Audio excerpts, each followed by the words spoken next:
takes care of her twin girls, loves the balance that's there in life. Got another provider who's in his mid-60s, loves seeing patients, has the latest technologies, it's always at his fingertips. All of these pieces kind of came out of that vision around baseline exam. And so Clarus is going to work into that for us as it rolls out live in the US. But right now, where we're using it is in OCTA. And I shared with you one of those stories, and I could share with you countless other stories in OCTA on how we made those connections. So that's a little bit about the story in my practice. And when you talk about these slides that are in front here, and we talk about the data that's in this, if all you're thinking about is I want a piece for this, and you have no defined way at which you want to get from here to here, which I believe it's fundamental to invest in technology to get there, then you're not going to really get there. They're not just going to walk in, or when they do walk in, you're not going to be prepared to serve them in the way that they need to be served. And I would share one more thing with you that I think is the most exciting thing about this set of slides. When I look at this slide and I think back to where I was when I came out of the Navy hospital and into California and the way our laws were set up at that point in time, you guys are at the exact same point that we were. And my practice now is 65% medical. And I shared with you all the demographics around what we're doing in the clinic. And I shared with you our competitive marketplace that we exist in. And the ages that span, we've got from a 66-year-old practitioner now down to I'm 42. That's our range that's throughout it. And there's lifestyle pieces for everybody that's spread within there. But that's a little bit about us, and that's a little bit about baseline exam and why it's been so effective in our commitment to technology. Patients have to know that you're committed to their best. And what we oftentimes will tell patients at the front desk when they give us a hard time about, no, I don't want to pay that, I just want to see them, I just want to have a refraction, or I just want to have a vision check. The staff say that, there's a lot of places in town where you can have that. What we believe is that you're seeking us out because you want our best, and this is our clinical best. But if that doesn't work for you or where you're at, we'll provide you with an electronic copy of your digital copy of your records, and here are a list of 5 practices in the area that I'm sure would be happy to see you and take your plan. How many of those patients do you think walk? Very few. There are some, but they don't usually walk because once they know the choice that they're making and the distinction in the choice that they're making, they can actually make a choice. When we're soft on the edges is where it's harder for them to make a choice. If we're humble in our presentation, but they know that they've got a distinct choice, we've got patients now who link into this stuff, and each year they're looking at a glaucoma scan and they're saying, what's my number? How does that compare to last year? They're engaged in their care. And if they leave our clinic, we take them and we say, here's a thumb drive of your DICOM data, and here are a list of 3 other practices in the city that you're moving towards.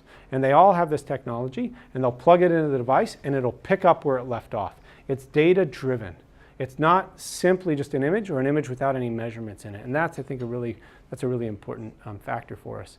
And we've got folks in the area who don't want to have it done because they get a free OCT somewhere else.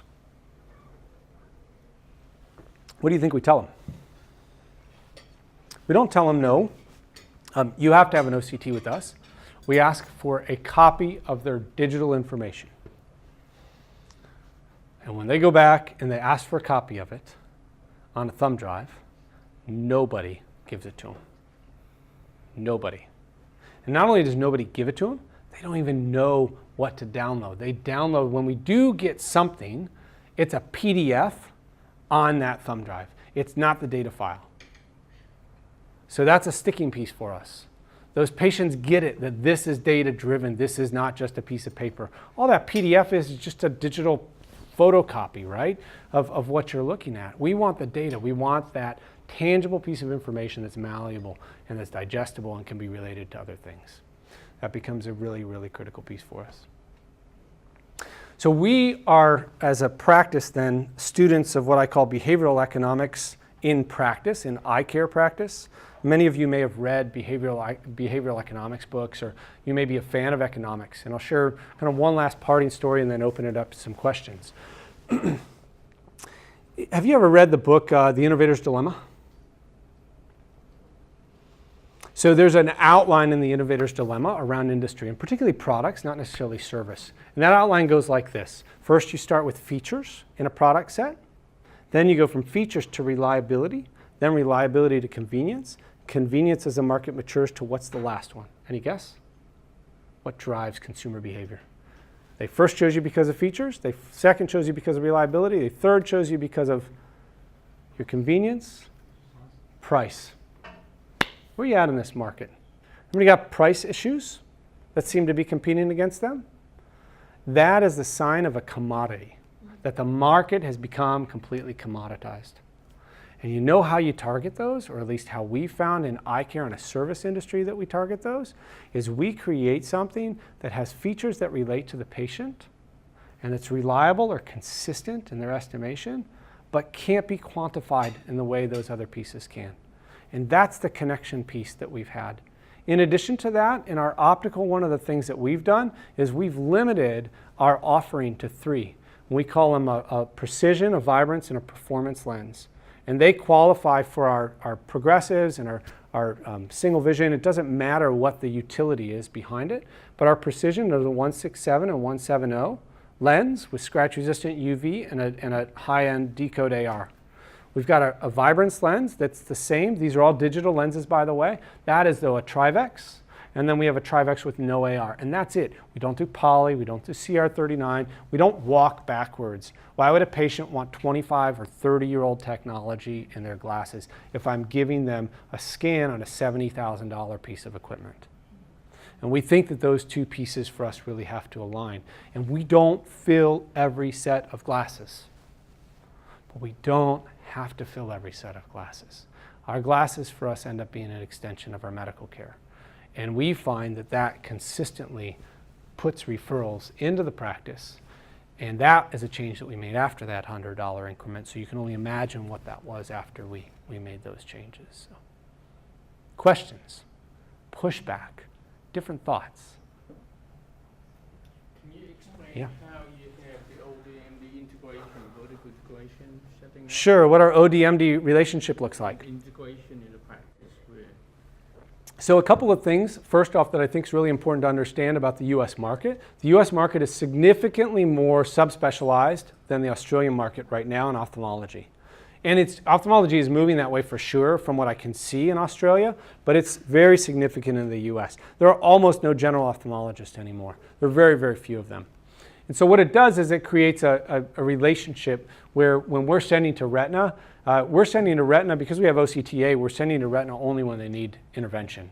We're not even sending to them for checks or monitoring anymore at this point. So we're keeping all those in-house until we see them again. That's a critical piece in the investment. When it comes to cataract surgeries, that was about a 3.5-year process. And in that 3.5-year process, the first thing that we did was we said, we know that we've got these cataract cases, and really, frankly, we're tired of sending them to your office. And here's why we're tired of sending them to your office. Because we don't know what the heck we're going to get back.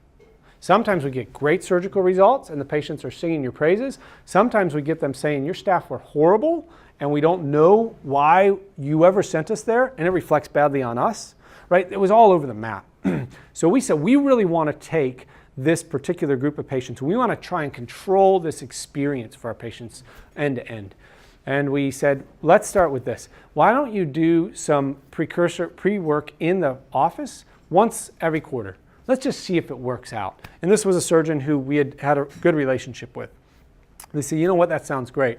He said, what I'll do is I'll bring a portable A scan in, which just looks like a tonopen. You come in and do the portable A's. We do A's and K's. We do all the education before the patient got there.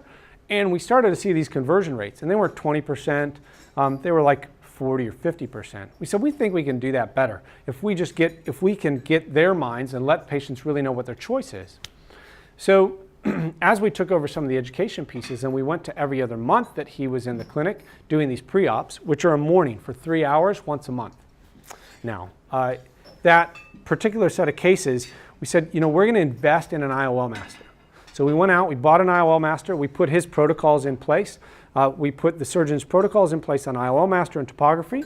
We knew what each patient channel looked like, and then we had a clinical education specialist walk through that with them, and then I review those, or the other doctors review those, and they said, here's what we're going to do. This is what our treatment's going to look like. Well, as that started going and going and going, we saw these conversion rates rise. And so now our conversion rate of 133% on between 12 and 15 cataracts is $8,000 to $10,000 that goes in the surgeon's pocket, where in the US, they were getting, if they just did them at Medicare rates, were low and they can't bill on top of any of that. But because the patient had the selection, the patient was driving the selection. It wasn't the surgeon. The surgeon just had to come in and say, I'm going to tie that up in a neat little bow, and I agree. And it was based on their protocols anyways. That was the relationship that we ended up developing. Now we have that with a couple of surgeons, but that's kind of the key to that process for us. And it took time. It built over about three and a half years. Answer your question? I mean, would the surgeon worry about, because you have a close relationship with your practice, and other doctors would be less likely to refer to that particular MD? So, yeah, so the question is, would the surgeon be concerned because they've got co-management relationships with other offices? Would they come into my office if they have these other relationship offices that they have relationships with in getting referrals? The answer is no, because he doesn't see any patients from their practices in our practice. He only sees our practice patients. He doesn't refer any patients from his practice to our practice. He's only seeing our patients in that practice. And I think that's an important distinction, but a great question and a reason why. And we see all through pre-op and the 1 days. So the only time they're in the surgery center, the only time they see any other staff is on the day of surgery, and that's still an issue for us. We would love to control that better because they still don't have the greatest experience. But at least we got both bookends and we can control that experience as much as possible. Other questions? Yes? Can I ask how long your baseline consultation patient is with you for that? So the baseline consultation for just reviewing the data and the scans, or the entire consultation? How long is a patient with you for that first visit? So for me on a first visit, it's usually about 15 to 20 minutes tops with me. In the practice as a whole, we try to keep it to an hour. There's some great studies in the US around spends in practice and that convenience factor, that time factor. And when patients are under an hour, it drops over an hour, it drops off precipitously in terms of the spend in the practice. So we try to keep it at an hour. We're heavily delegated, so our throughput from an exam standpoint is we run a tech on the front end. So once they've checked in, then they're brought into the diagnostics room. And they're run through their diagnostic scans. If they're a contact lens patient, they've got topos that are run. We'll use on our younger non-glaucoma or non-disease patients an eye care tonometer. And so we're using that. We don't use any puff. And then we have Goldman in all of our exam rooms.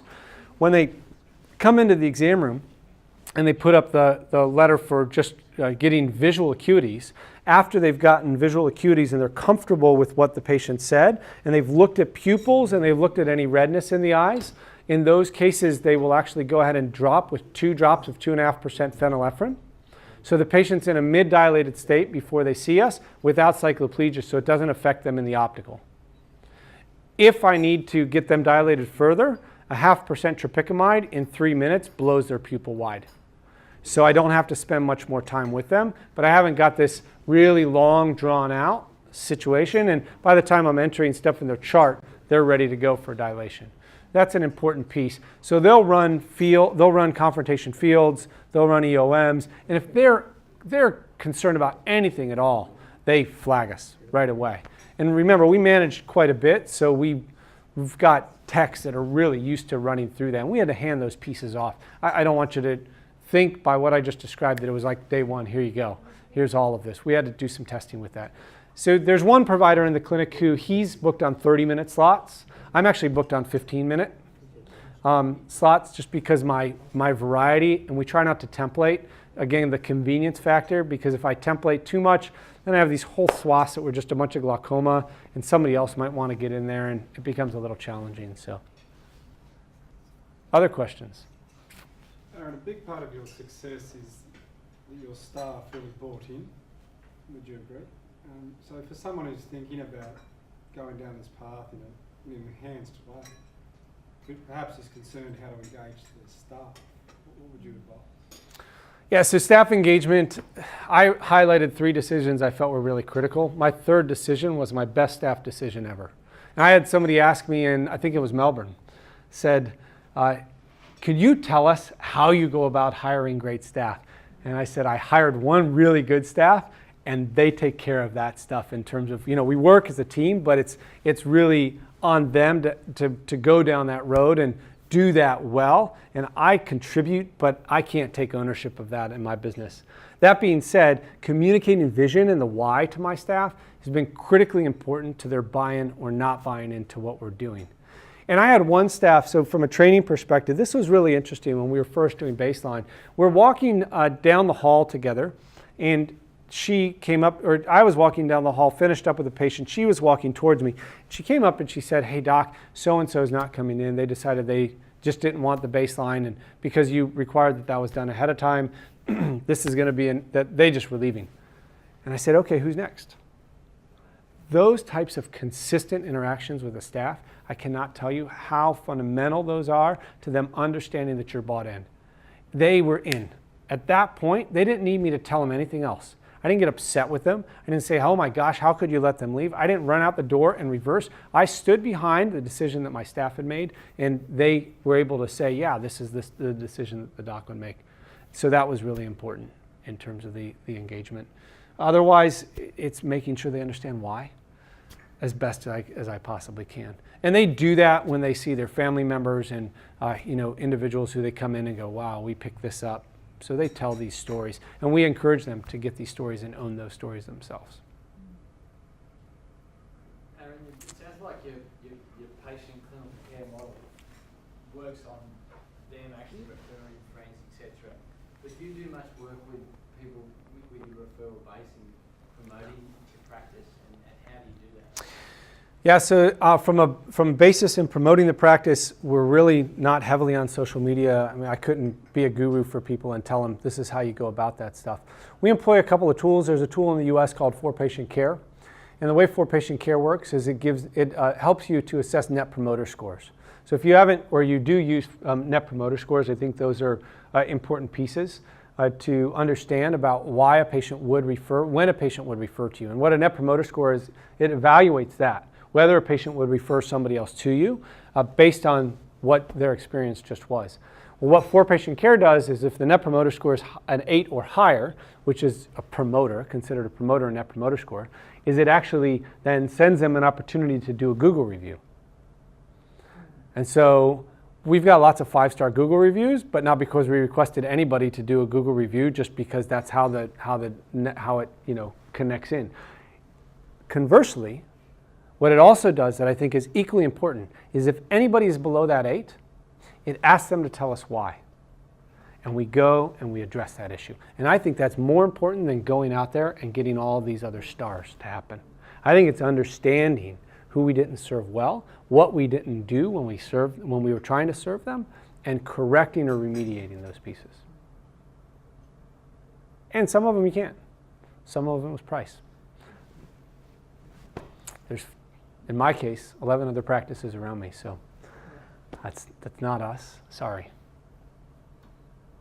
Any other questions? I want to be respectful of your time. My pocket buzzed a little while ago, so and I'll be around.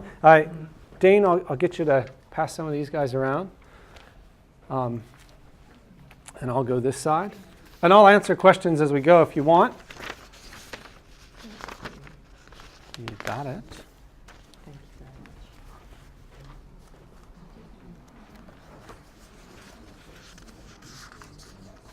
There you go. Joe, you want one?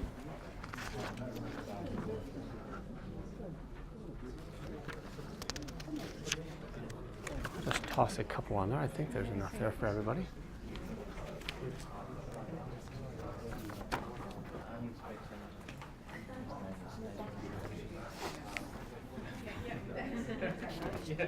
Thank you. You got it.